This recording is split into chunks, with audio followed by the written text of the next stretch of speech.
خبرونه وړاندې کېږي. نطاقان ليلما او ابراهیم خیل. د خبرونو وړاندې د محترم نجیب الله په نامه د بلوڅو د ازادۍ غوښتونکي غورځنګ لخوا د نوي کال د مبارکۍ له امله پیغام رارسېدلی دی. د وسلوال پوځ د ځپونکو ګوزارونو له امله د افراطیونو او د هغه د حامیانو پروني بریدونه شاته تمبول شوي او د هغو په نتیجه کې چې د پاسه 350 تنه چې پاکستاني ملیشه او عربي سلاکاران هم پکې شامل دي ځپل شوي دي.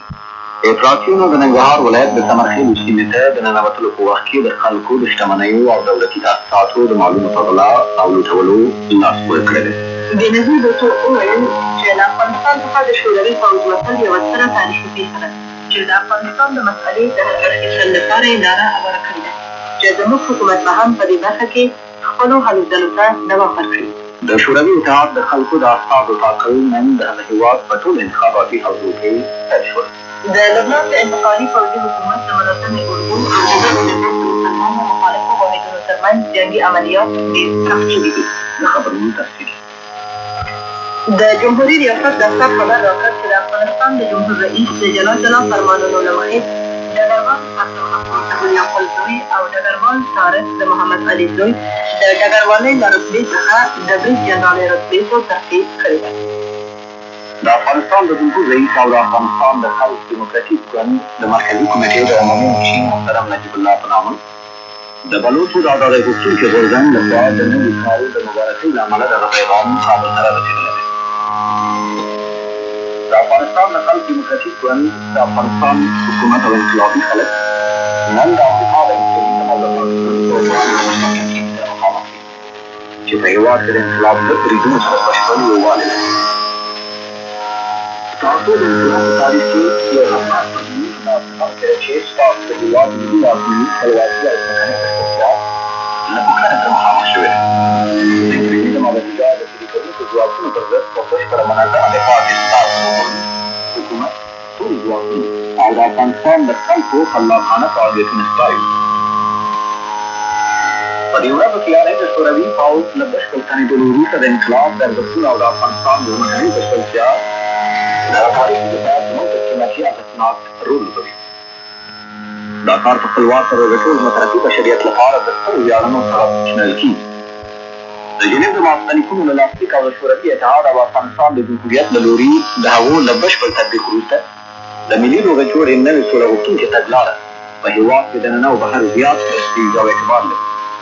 نن د ټولو پرمختګونو نه وروسته د شجاع او افغاني ځواکونو لخوا په ګران افغانستان کې د وینې تویولو د دوام ساتل او په کلي ډول د پاکستان لخوا د کنفدراسیون د پراختیا غوښتنو کې دوکتورین او د امریکا د امپریالیزم او د سیمې د ارتجاع لخوا د انقلاب ضد کسانو سره د مادي او معنوي مرستو دوام له هرې خوا د غندنې او محکومیت وړ دی. د بلوڅو د ازادۍ بخښونکي غورځنګ له پرګنیزو سازمانونو یعنې د بلوڅو د محصلانو سازمان، د بلوڅو د ځوانانو غورځنګ او د کارکوونکو د ډیموکراتیکي ټولنې سره یوځای په ټولو سختو شرایطو او ازمایښتونو کې د افغانستان د انقلابي حکومت او خلکو په څنګ کې نه یوازې په خبرو بلکې په عمل کې ولاړ. موږ د پاکستان د ټولو ډیموکراتیکو او امپریالیستي ضد ځواکونو د یو مشروعوالي او وحدت کار توافق ته د علني مرستو ورکولو او د افغانستان په ضد د چیني بندولو په لاره کې د پاکستان په پراختیا غوښتونکو ټولنو باندې سیاسي فشار او د تاریخي ارزښت ورکوو. موږ په دې لاره کې خپلې هڅې پیاوړې کوو. بهرحال ټول زموږ ګوند او ټولنیز سازمانونه یونیټي شوي. موږ ته تېره بیا په بلوچستان، سند او پاکستان ډېره کې له ټولو سیاسي وسایلو څخه په ګټې اخیستلو سره د افغانستان د انقلاب سره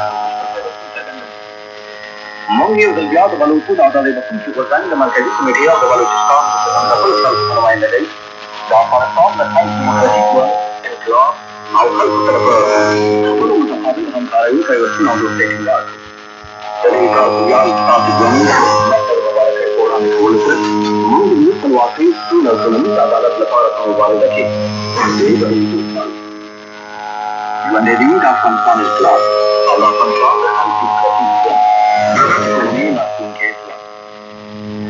مړه دې وي پاکستاني تېرې کوونکي، ژوندی دې وي زموږ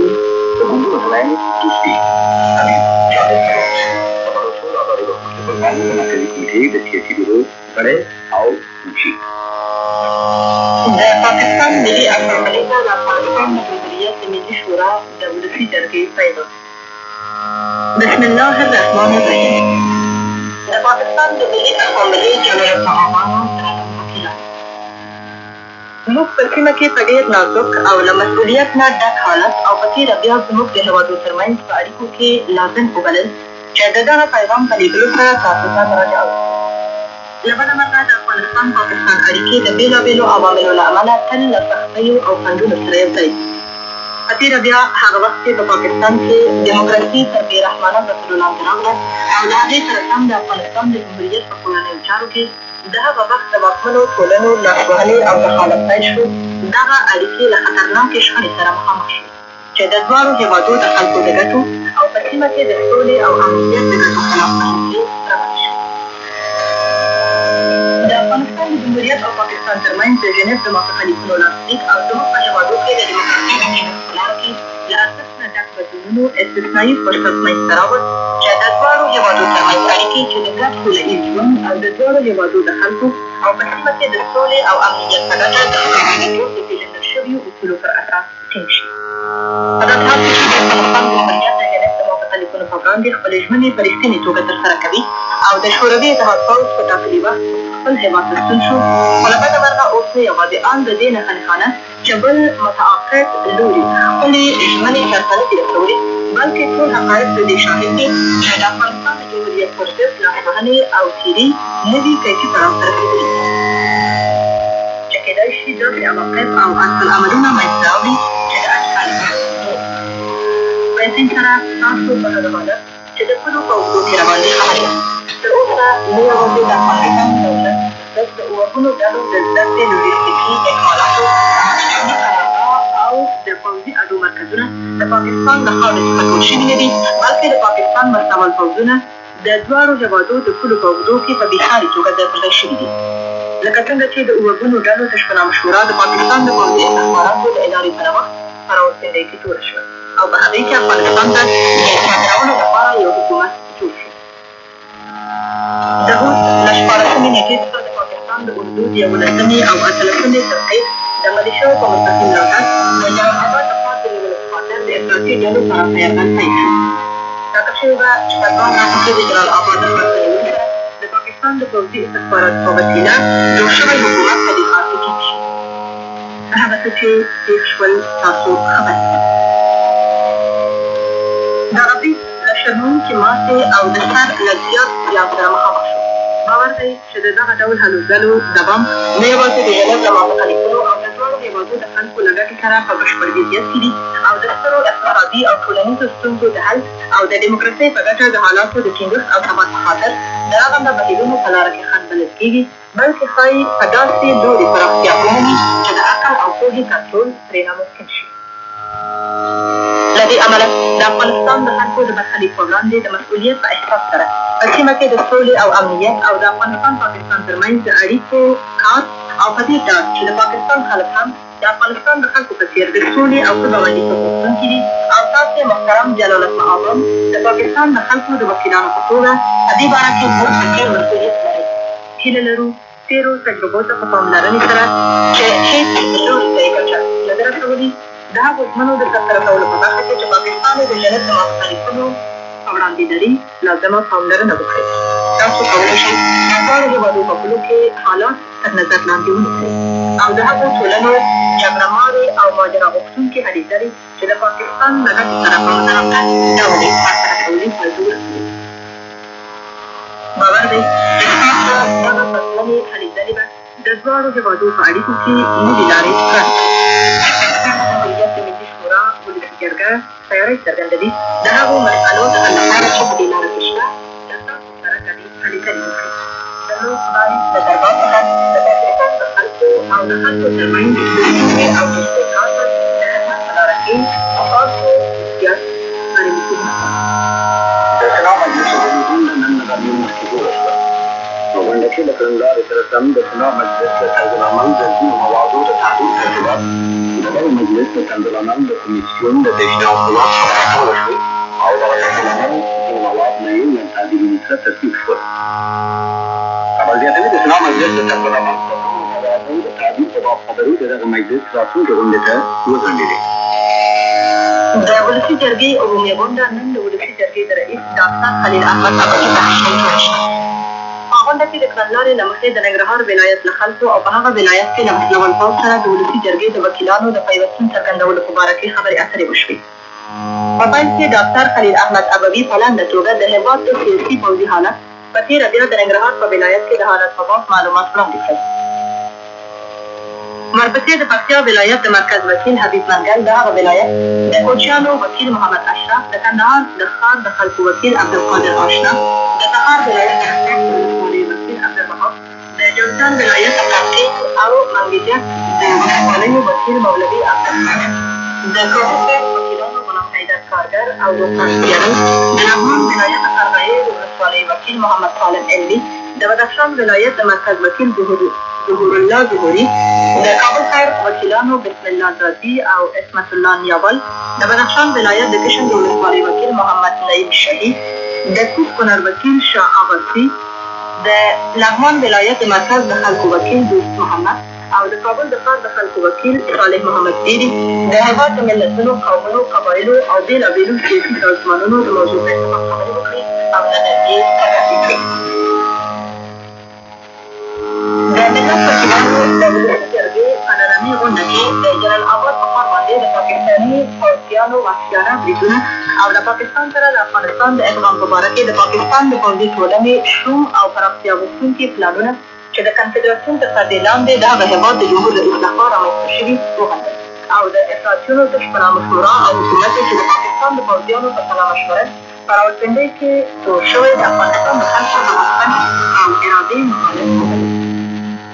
له مخالفو افراطیګرو ورپسې راغلي د هغو افراطیونو څخه چې د پاکستانیانو په لارښوونه د جلال آباد د ښار په شاوخوا کې زموږ د هېوادوالو په خلاف په جګړه پوښتې غوښتنه وکړه چې د افغانستان د خلکو د ارمانونو د تحقق په خاطر له جګړې او وینې تویونې نه لاس واخلي او پاکستانیانو ته چې د مېړنیو افغانانو لرغوني او تاریخي هېواد خپلواکي،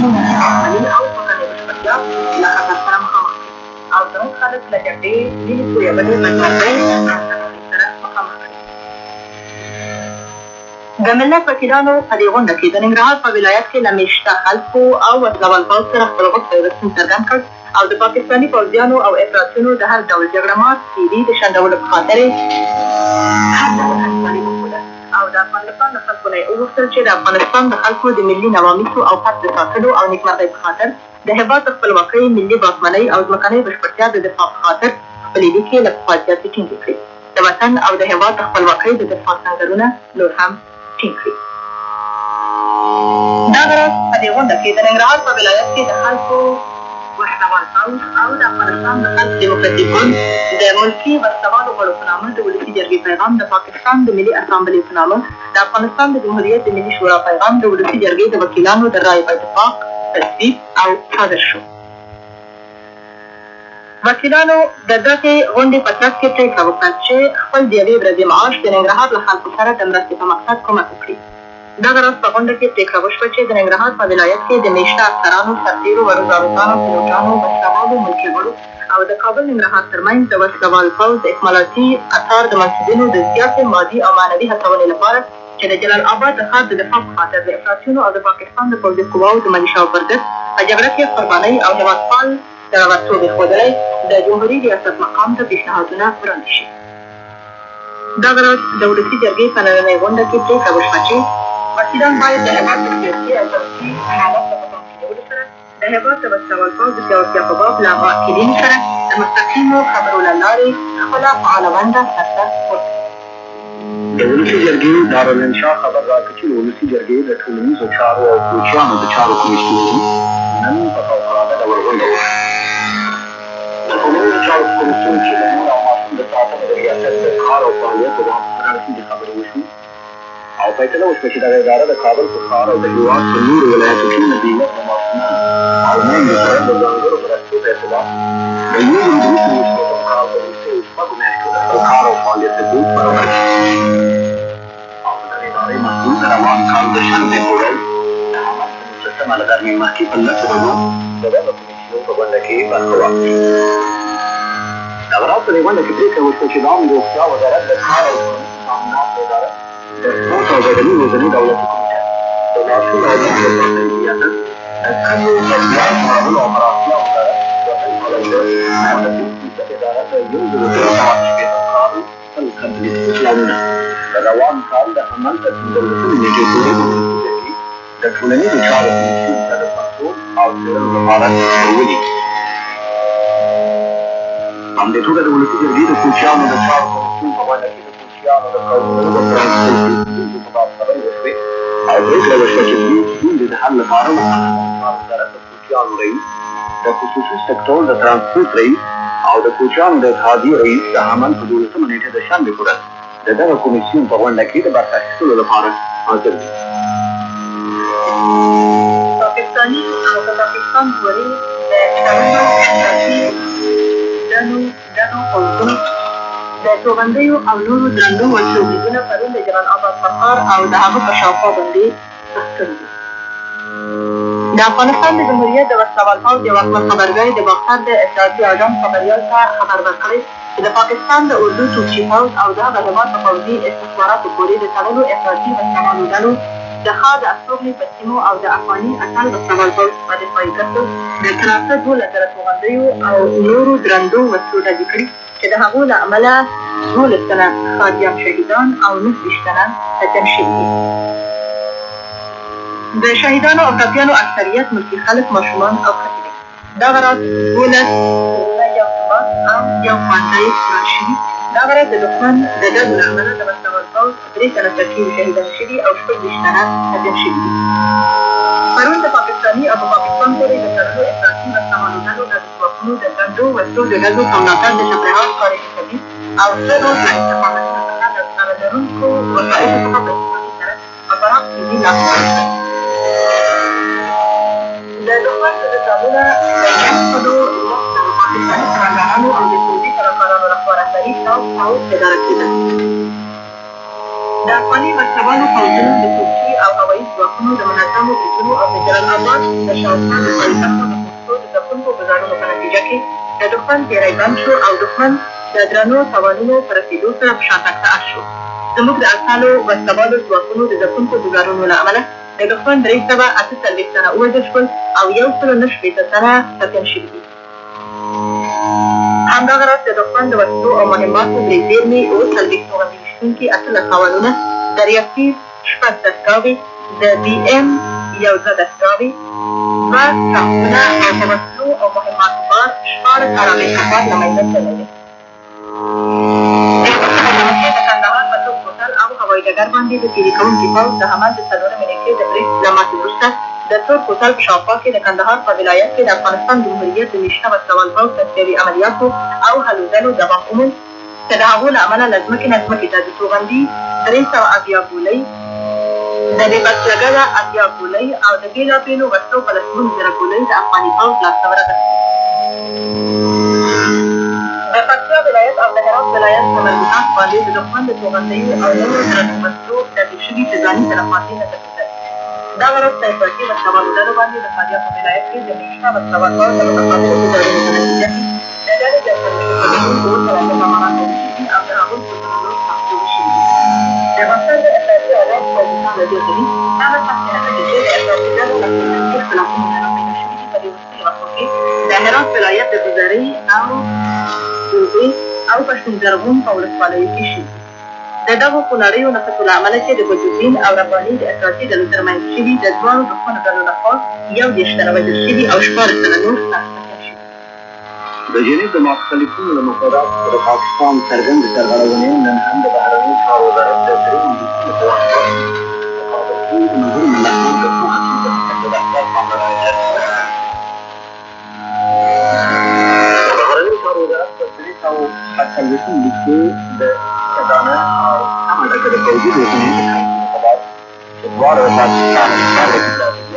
افغاني افراطیونو د پوځي روزنې او بیا شورانکارو عملونو د ترسره کولو لپاره افغانستان کې ژور معلومات وړاندې شوي. د بهرنیو چارو وزارت په 348 لیک کې د ملګرو ملتونو د پوهنتون د هیئت پاملرنه د جنوب د مختلفینو له مفاداتو سره د پاکستان د نظام څرګندې سرغړونې یعنې افراطي ډلو ته د استوګن توغندیو ورکول بیان شوي او څرګنده شوي چې افراطي ډلې له ځمکې څخه هوا ته د دغو توغندیو څخه په استفادې سره په ترانسپورټي او ناوړه برید کوي. د بهرنیو چارو وزارت په 348 لیک مسؤول اطلاعاتي ولایتي د افغانستان د جمهوریت د واکمنۍ د فعالیتونو کې د پاکستان د مقاماتو مستقیم لاس لرلو په باب څرګندې نښې نښانې وړاندې شوي او د ملګرو ملتونو د ښو هڅو له هیئت څخه غوښتنه شوې چې په لیکونو کې یاده شویو سرغړونو تر څېړنې لاندې ونیسي او د خپلو اجرااتو په نتیجه اړوند لوی خبر کاندي. د یو بل خبر له مخې په کابل کې د ملګرو ملتونو د ښو هڅو د هیئت د څېړنې ټیم نن له غرمې وروسته د اطلاعاتي د وسلو او مهماتو د کشف ټیمې چې پخوا د کابل ښار په 7 او 8 ناحیو کې د امنیتي پوځ لخوا لاسته راغلې وې وکتلې.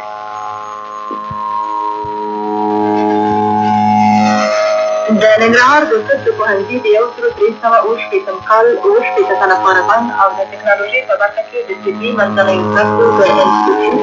50 تنه فارغان نن د عامې روغتیا وزیر ډاکټر سید حمید زنکا ورپسې لیدل شول. د مسېږدلو په وخت کې د عامې روغتیا وزیر د وینا په ترڅ کې فارغان په دغه شان تاریخي حساسو شرایطو کې خپلو مسؤلیتونو او مکلفیتونو ته متوجه کړل. د روغتیایي خدمتونو د ښه سرته رسولو په لاره کې د هغوی د لا زیاتو بریالیتوبونو هیله وکړه. دغه راز د فارغانو یو تن د نورو په نمایندګۍ د خپلو راتلونکو له مسؤلیت نه ډکو دندو په باب خبرې وکړې. د هېواد د خلکو د روغتیایي حالت د ښه کېدو په خاطر د هر ډول خدمت کولو ژمنه وکړه. په ساعت کې د 300 کیلو واټ امپیر برېښنا په د حرارتي برېښنا پرون د هرات ولایت د انجیل ولسوالۍ د نواباد په کلي کې د سلاکار وزیر او د شمال د انجینرۍ فضل الحق خالقیار لخوا د مراسمو په ترڅ کې په کار واچول شوه. د هرات د برېښنا ریاست یو خبرځای په هرات کې د باختر د اطلاعاتي اژانس خبریال ته ویل دغه شبکه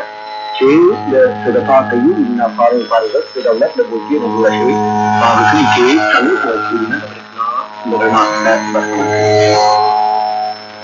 د بزګر دودیزه میله د بلخ ولایت د زرګونو بزګرو او زیارکښو خلکو په ګډون نن د پسرلي مراسمو په ترڅ کې د هغه ولایت د کرنې او د ځمکو اصلاحاتو وزارت د ادارې د کرنې د څار په بند کې جوړ شو. مراسم د کرم الله مجید په څو آیتونو سرلاسه کېدو پیل شول. وروسته د بلخ ولایت د دفاع د شورا رئیس او والي نجیب الله مسجد په دې سخت کې چې د بزګر د د کرنې د حالت او له بزګرو سره د دولت د کرنې د مرستو د څرنګوالي په باب خبرې وکړې. ورپسې د بلخ ولایت د دهلادي ولسوالۍ د بزګرو د خصوصي کمپنۍ د نورو بزګرانو په نمایندګۍ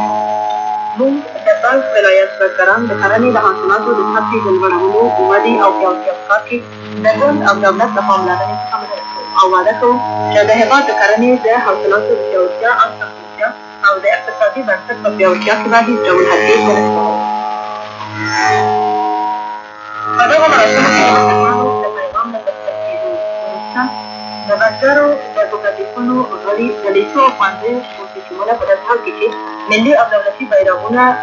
او د بزګرۍ سامان آلات ورسره د رابلل شویو کسانو په مخ کې تېر شول او د څارویو الوتونکو د کرنې د ماشینونو نندارې او همدغه راز د اوښ جنګولو رسۍ کشولو په لوبې پکې پورې لوبې ترسره کړې. همدغه راز د بلخ ولایت د کرنې او ځمکو اصلاحاتو د ادارې جایزه د کال د خوششانسه مالدار په نامه یوه نمره ځمکه د بلخ ولایت د نهر شاهي ولسوالۍ د کلایمیر اوسېدونکي شیر علي په نامه ووتله چې د ځمکې د نمرې سندونه د همدې مراسمو په ترڅ کې وتمرکز شول. د یو بل خبر له مخې د بزګر دودیزه میله پرون د بدخشان ولایت د فیض آباد په ښار کې د مراسمو په ترڅ کې ولمانځل شوه. زموږ 9 تنه هېوادوال هغه وخت شهیدان او نور 15 تنه ټپیان شول چې د هغوی د سپرلی موټر د جنایتکارو اطلاعاتیانو لخوا له ایښودل شوي ماین سره ولګېد. د باختر اطلاعاتي اژانس پوځي څانګې خبر راکړ زموږ د هېوادوالو سپرلی موټر چې پرون د اسلام کلا څخه د هرات څخه روان د هرات اسلام کلا د لارې په اوږدو کې له ماین سره ولګېد او وچاودېد. د یو بل خبر له مخې د ګردیز سید کرم د سړک په اوږدو کې د پاکستان په پوځیانو پورې د تړلو اطلاعاتیانو لخوا له ایښودل شوي ماین سره زموږ د هېوادوالو د سپرلیو موټر د ټکر له امله یو تن شهید او نور 15 تنه ټپیان شول.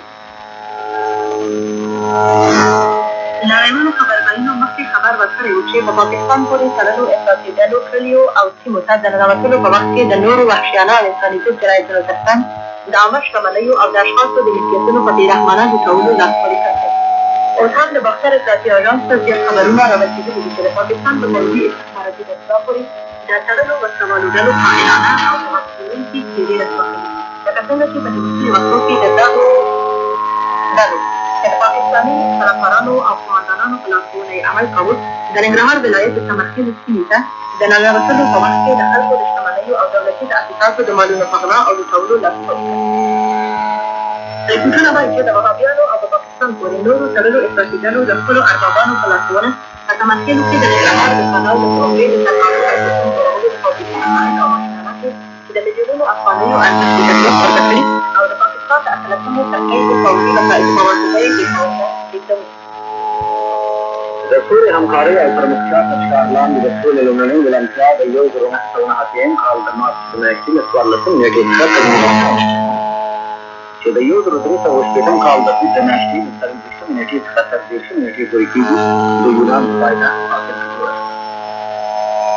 په دې نړیواله معاملې باندې چې د نوي غورځنګ په توګه د نړۍ له 15 څخه دلته د پاسه اویا هېوادونو د سولې د عزت او د بېوسۍ کولو د کمیټو او سازمانونو 240 اسنادو برخلیک شول. د جمهوري ریاست د سیاسي ګوندونو او ټولنیزو سازمانونو د ارتباط د شعبو د ادارې د رئیس ناظم سید ولي په مشرۍ د افغانستان د جمهوریت د سولې پیوستون او دوستۍ د سازمان هیئت د دغه نړیوالو غونډو په کار کې فعاله برخه واخیسته او په هېواد کې د سولې د سمبالتیا او د افغانستان د جمهوریت لپاره د جنوب د ماسخلیتونو د بشپړ رعایت په لاره کې د افغانستان او دغه راز د پاکستان له لوري له دغه ماسخلیتونو څخه د څرګندې سرغړونې ځواب وروستي د ټولې د وړاندیا برخوالو د رایې د اتفاق د وروستي سند د تصویبولو په ترڅ کې د سولې د سمبالتیا او د افغانستان په جمهوریت کې د پراخ بنسټه ائتلافي حکومت د جوړولو په خاطر د افغانستان د جمهوریت د سولې د افغانستان د جمهوریت په کورنیو چارو کې لاسوهنه چې د پاکستان لخوا دوام لري وغندله. دغه راز په افغانستان کې له بهر څخه د جګړې او او د داسې وروسته د ملګرو ملتونو سره مشي په نامه ولیکي افغانستان کې د سولې لپاره بلنې باطن کې د سولې د لومړنۍ ولسمشر برخوال چې د 1989 کال د مارچ په میاشتې د 14 نېټې څخه تر 19 نېټې پورې جوړه شوه او په دې بلنلیک کې مو لاسلیک کړی په افغانستان کې د جګړې او ورورولۍ د دوام له امله اندېښمن او ناارام سمبالتیا په خاطر چې له زیاتې مودې راپدې خوا په درد او کړاو کې د خپل عزت پورته کوو. د ژبې ماسخلیتونه باید په بشپړه توګه د ټولو مربوطو اړخونو لخوا رعایت او تطبیق شي. موږ په بشپړه توګه د شوروي قطاعاتو ستنېدو ته د قدر په سترګه ګورو او د افغانستان په کورنیو چارو کې د ټولو بهرنیو لاسوهنو د بندولو غوښتنه کوو. د افغانستان خلک کولی شي او باید خپلې ستونزې د ملي لوږې جوړې د تګلارو په مقصد د سولې لارې حل کړي. موږ د ملګرو ملتونو تر منشي ښاغلي پرزیدنټ ریاض څخه غوښتنه کوو چې په دې لاره کې خپل اغېزمن نفوذ څخه کار واخلي.